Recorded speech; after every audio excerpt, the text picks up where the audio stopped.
So, welcome to the coffee lecture from the Chemistry, Biology, Pharmacy Information Center. My name is Jožica Dolenc, and I have the pleasure to give now the first coffee lecture in our 30th anniversary series. So it's been 30 series it's been done so far, and we are celebrating a little bit, but we are not only celebrating that, we are also celebrating the fact, why is it not going on? That actually coffee lectures have a 10th birthday this fall semester. So we started with coffee lectures in 2013 in the fall semester, and you can see here on the left-hand side the first 9 coffee lectures that we gave at that time together with Oliver Renn and Leo Bechert already, who was presenting Mendeley. Now we have over 70 coffee lectures that we are giving about 3 times a year. Some we repeat, some we invent new, and we are replacing the old ones. For example, Infotherm coffee lecture number 7, we don't do anymore because Infotherm is not available at ETH, but instead of that, we do DETherm, which is a new database that is available at ETH. So in that sense, we are constantly developing our agenda. That is just a little bit of an introduction today, but the topic is something else. It's ACD name. ACD name is a nomenclature software, which is developed by the company ACD Labs.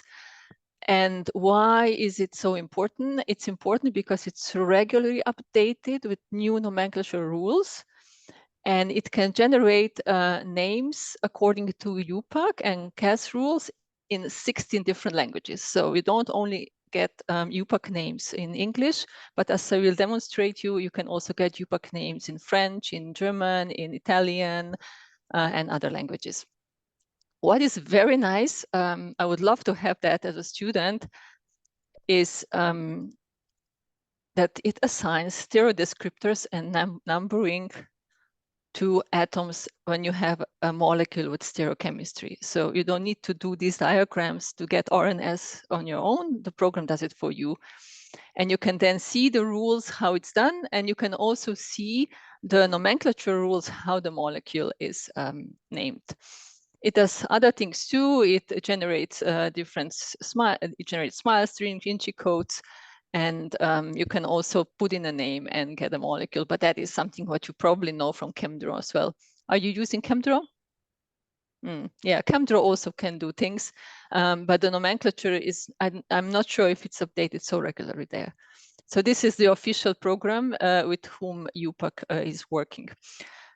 Now, this is not a license that is available for everyone at ETH Library. It's actually a single seat license. We license the program in the Infocentrum.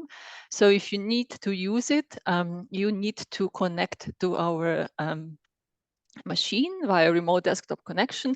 And I will show you now how to do that. And only one person can use the program at once. Yeah, so it's there. If you're interested, you just drop me an email and I can make a little demonstration. And now I will end the show and go to demonstrate this live. All right, so I have here a link for the remote desktop connection to this computer. One just needs the ETH login. And I will then connect.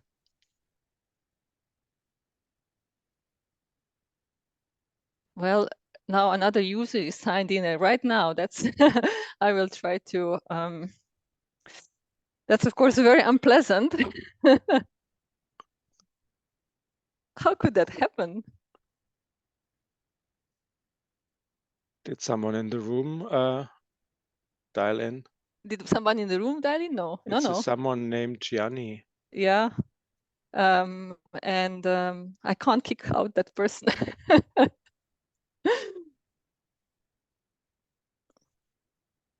That's now, of course, a very pity. Okay, now I'm in. So the person logged out or was kicked out. Or Maria did something, our IT administrator. So now you've seen a demo, what happens if another user is using the software, which is great. So sooner or later you come in. And then you're on a Windows computer, and on the desktop, there's ACD Labs folder. In this ACD Labs folder, we have also ACD Perceptor, which I demonstrated in summer. And today we go for ACD name. So you click on that, and then here you are. It is really a very, very simple tool. It opens in ChemSketch, where you can draw molecules, but you can also import them. So you can import different types of files, also ChemDraw files. Now, for the demo now, not to spend too much time, I will just take a template from a dictionary, and I decided to do vitamin B7 because it's complicated enough to demonstrate the stereochemistry. So I have here now the molecule, and I would like to get an IUPAC nomenclature for this molecule. You wouldn't like to do that by hand, right? So that's why we have here, really, it's one click. I click on IUPAC name down here, and the nomenclature is generated. What you see here is the whole name. It's actually a pentanoic acid by default. On the position 5, of this pentanoic acid, the big ring is attached. And here the ring is named, including all the stereodescriptors. And if you would like to see where the rules come from, you can click on that button here on the top. And then you, for example, if you go here, you see the substituent is this thing, this big imidazole ring. And if you click on B5, you get then the rules how to name the heterocyclic site systems according to IUPAC. Right. So this was a short demonstration about naming. And now I'm going to go to the part which I find most interesting. So the stereodescriptors. If you click on this show stereodescriptor icon, and you approach an atom that has a stereocenter, for example, that one. So we have here a carbon atom, which has a configuration S. If I click on it, then this diagram opens here. I have to take all away. And what you can see here, we are now at a carbon atom 7 that is attached to a sulfur atom, to another carbon 14, to carbon 4, and in the background there's a hydrogen. And as you know, to determine S or R configuration of stereocenters, you need to look at the priorities according to Kwan-Ingold-Prelog rules. So you need to put the lightest atom in the background. And in this case, it's a bit tricky because at the moment, the hydrogen is pointing towards me and carbon is pointing behind. So if you would do that in your head, you need to rotate the molecule around, which causes the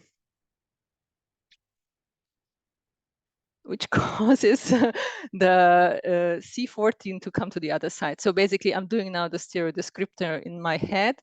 And then once you do that, once you have the whole picture with hydrogen in the background and those 3 atoms up front, then you need to look at the substituents at each atom and place them such that and think which are the heaviest and which are the lightest according to atomic number. And obviously, sulfur is the heaviest. And then we have that atom, which has a nitrogen, carbon, and a hydrogen, would have the priority 2. And this one would be the priority 3 with 2 hydrogens. And this is all done with ACD name for you. So you have priority A for sulfur, priority B for C4, and priority C for C14, and this goes then in the counterclockwise direction, meaning that the configuration is S. So as a student, I had to do really, really many kind of exercises like that on paper. And I think you still need to do them for the exams, but you can always check with that program if you got to the right result. So that's what the program does for you. And then I mentioned languages. So there's something what is called IUPAC preferences.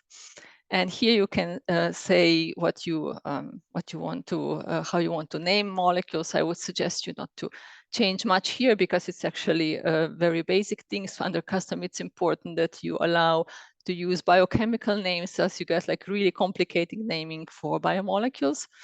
And here at the end, you have languages. So you can see now all kinds of languages that are implemented, and so you can generate a nomenclature in French, Italian, German, Spanish, if you like. And I'll say now, okay, and I'm going to go back to ChemSketch. and generate the IUPAC name again. And then you see here down, you get the name in different languages, which is quite nice. If you ever need to publish a paper in a national journal, I mean, not something international, but something that is just in German or in French, then you can get the names here, the proper names. All right, so I think I am now running over my time already, but only quickly. If you're in ChemSketch, you have here the option also to get an index name. And when I first used this program, I didn't know what index name actually is. And it is the name that a chemical abstract service uses. So if I click now on index name, another name will be generated, which is not IUPAC name, but it is defined by chemical abstract service. So if I would now copy this name and put it into SciFinder directly under name, it would bring me to vitamin B7. Yeah, so this is also, it's a standard name defined by chemical abstract service, not so important for you to know. Okay, and the last thing, ChemSketch allows much more than what I just showed you now. So here under tools, you have under generate, you have many options. You can generate smiles notations if you will ever need them. You can generate the inchy keys. And you can move all these things around, obviously, and you can copy paste. But then you can also, if you like, you can generate structure from name. So if I tried before ATP, if I run, I get the ATP structure. And if I go click on IUPAC, I then get the name using the biochemical descriptors.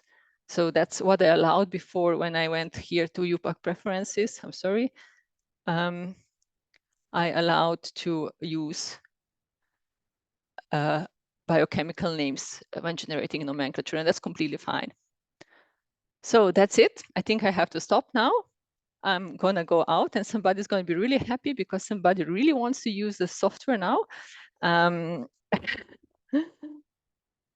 I put in the chat of Zoom a link to the coffee lecture card. There are also coffee lecture cards here up front on the picture.